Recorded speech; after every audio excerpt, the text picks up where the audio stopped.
Radhe Radhe. Hi friends, அனைவருக்கும் வணக்கம். எல்லோரும் எப்படி இருக்கீங்க ஃப்ரெண்ட்ஸ்? நல்லா இருக்கீங்களா? இந்த பனி வந்து இப்போ கொஞ்ச நாளைக்கு முன்னாடி தான் கம்மியாச்சு. ஒரு 1 வீக் இருந்து சுத்தமாக பனியே இல்லை. காலையில் வந்து சீக்கிரமே 7 மணிக்குள்ளே வெயில் வந்துடுற அளவுக்கு இருந்துச்சு. இப்போ மறுபடியும் வந்து பனி பயங்கரமாக பெய்ய ஆரம்பிச்சிருச்சு. கிளைமேட் இப்படி சேஞ்ச் ஆகி வரதுனால தான் சரியான கோல்டு பிடிக்குது. ஒடிஷாவில் ஆல்ரெடி குளிர் வந்து ரொம்ப ஜாஸ்தி.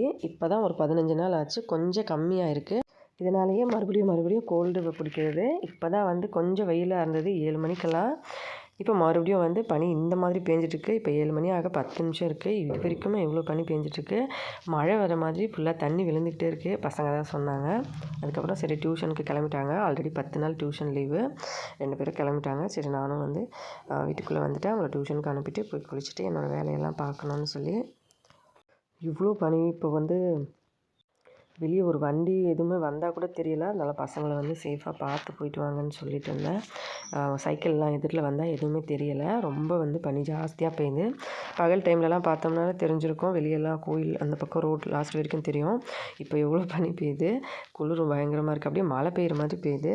சரி, ஓகே ஃப்ரெண்ட்ஸ், பாய், நன்றி, வணக்கம்.